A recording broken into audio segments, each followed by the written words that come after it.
wabarakatuh. Kami perwakilan dari kelompok 5 kelas D akan menayangkan roleplay komunikasi terapeutik pada lansia yang memiliki gangguan pendengaran. Selamat menyaksikan. Teman-teman sekalian, sebelum menyaksikan video komunikasi dengan lansia yang memiliki gangguan pendengaran yang akan kelompok kami tayangkan, ada beberapa poin yang harus kita ketahui terlebih dahulu. Yang pertama, definisi dari komunikasi itu sendiri. Jadi, pada prinsipnya, komunikasi merupakan bentuk upaya antar dua orang atau lebih untuk menciptakan kebersamaan. Komunikasi merupakan alat efektif untuk mempengaruhi tingkah laku manusia. Komunikasi bertujuan untuk memudahkan, melancarkan, serta melaksanakan kegiatan tertentu dalam menuai tujuan secara optimal. Poin kedua yang perlu kita ketahui adalah apa sih itu lansia, serta kapan seseorang masuk pada usia lansia. Jadi, menurut Organisasi Kesehatan Dunia atau WHO, lansia atau lanjut usia adalah seseorang yang memiliki usia lebih atau sama dengan 50 tahun. Sementara itu untuk WHO sendiri membagi klasifikasi usia lansia menjadi 5 klasifikasi. Yang pertama ada usia pertengahan atau middle age, yaitu kelompok umur yang berusia 45 sampai 54 tahun. Klasifikasi yang kedua ada usia lansia atau elderly, yaitu kelompok umur 55 tahun sampai dengan 65 tahun. Klasifikasi yang ketiga ada lansia muda atau young old, yaitu kelompok umur 66 tahun sampai 74 tahun. Klasifikasi yang keempat ada lansia tua atau old, yaitu kelompok umur 75 sampai 90 tahun. Dan klasifikasi yang terakhir ada lansia sangat tua atau very old, yaitu kelompok umur yang lebih dari 90 tahun. Kita masuk pada poin ketiga, yakni teknik atau bagaimana cara kita berkomunikasi dengan lansia. Tentunya, dalam berkomunikasi dengan lansia tidak sama halnya dengan kita berkomunikasi dengan anak-anak dan orang dewasa. Akan ada beberapa kendala yang akan kita dapatkan ketika kita berkomunikasi dengan lansia. Karena pada dasarnya, usia lansia akan ada perubahan-perubahan, baik perubahan fisik ataupun perubahan kognitif. Salah satunya adalah penurunan fungsi pendengaran, penurunan fungsi penglihatan, dan penurunan kognitif atau demensia. Hal ini yang akan menghambat komunikasi kita dengan lansia. Lantas, apa yang harus kita perhatikan dalam berkomunikasi dengan lansia? Yang pertama, sikap. Sikap lebih cenderung ke fisiologis. Lansia lebih mengutamakan pengetahuan dan pengalamannya. Yang kedua, melibatkan perasaan dan pemikiran lansia. Dan yang ketiga, kerjasama antara kita sebagai seorang perawat dan lansia. Lantas, suasana komunikasi bagaimana agar komunikasi bisa berjalan dengan lancar? Yang pertama, lihat suasana hati dari lansia itu sendiri. Kedua, hormat menghormati. Yang ketiga, kita harus menghargai. Yang keempat, kita harus percaya dengan apa yang dikatakan oleh lansia. Dan yang terakhir, kita harus terbuka dengan lansia agar lansia bisa terbuka dengan kita. Dalam berkomunikasi dengan lansia, ada teknik-teknik komunikasi yang perlu kita perhatikan agar komunikasi kita dengan lansia bisa berjalan dengan lancar. Yang pertama, teknik asertif, di mana kita sebagai seorang perawat menerima dan memahami kondisi lansia serta sabar dan peduli terhadap kondisi lansia itu sendiri. Teknik kedua yaitu responsif. Kita harus memberikan peluang agar lansia bisa memberikan feedback terhadap komunikasi yang kita berikan. Dan yang ketiga, fokus.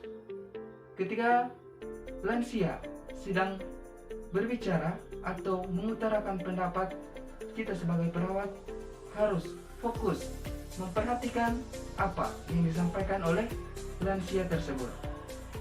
Kemudian suportif. Kita sebagai perawat harus memberikan support kepada lansia serta klasifikasi. Perawat harus berusaha untuk memberikan pertanyaan. Alangkah baiknya untuk pertanyaan diberikan secara berulang untuk mengetahui keakuratan pernyataan yang disampaikan oleh lansia. Yang terakhir adalah kita sebagai perawat harus sabar dan ikhlas dalam menangani lansia atau dalam berkomunikasi dengan lansia. Dalam video kali ini, kelompok kami akan menayangkan role play komunikasi dengan lansia yang memiliki gangguan penurunan pendengaran. Lantas, bagaimana teknik atau pendekatan yang harus kita lakukan sebagai seorang perawat ketika berkomunikasi dengan lansia yang memiliki penurunan pendengaran? Yang pertama, kita harus bina hubungan saling percaya antara perawat dan lansia. Yang kedua, kenali lansia itu sendiri. Yang ketiga, berbicara dengan jelas, terutama bahasa bibir, agar bisa dibaca atau bisa dilihat oleh lansia itu sendiri. Kemudian berbicara dengan perlahan dan nada ketika berbicara harus normal, yang artinya untuk tinggi atau konsonan dan rendahnya nada bicara harus selaras.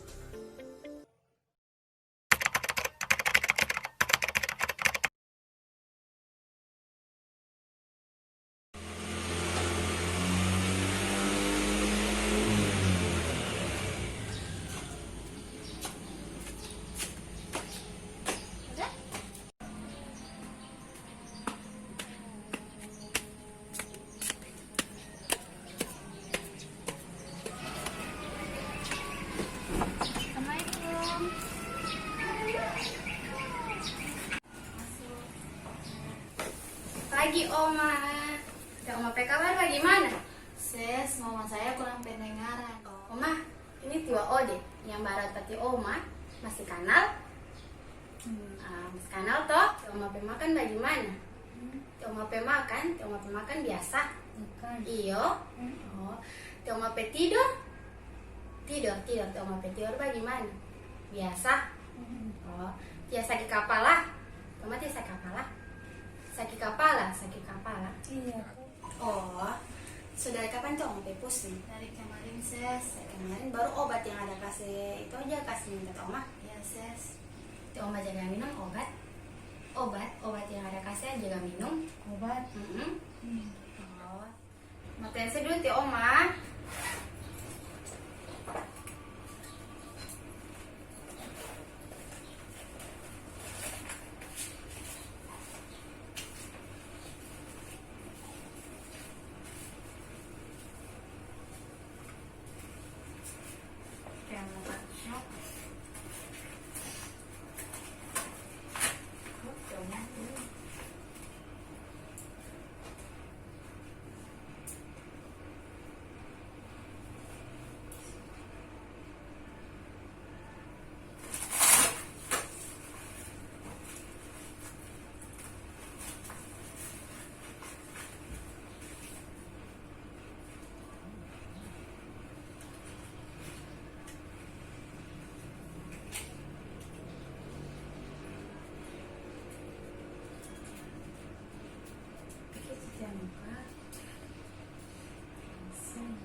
pantas tong pusing tong sampai darah sona ya 160/100 pantas tong pusing.